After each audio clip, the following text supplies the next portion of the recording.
vision for this space is for it to be a place that we can connect to joy. And through joy, we will heal.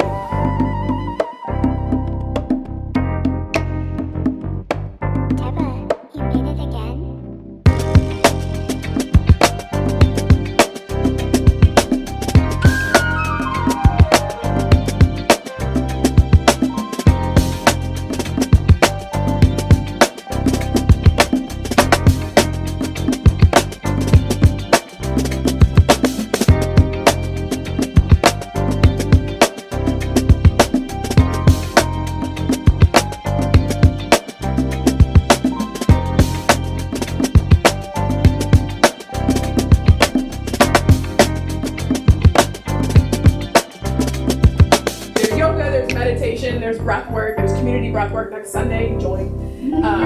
But also, we will do dinners, and we will do parties, and we will come and converse, and I want you to feel like you're going to the family reunion at your favorite cousin's house, right? Which is also why it's called Asha's Place.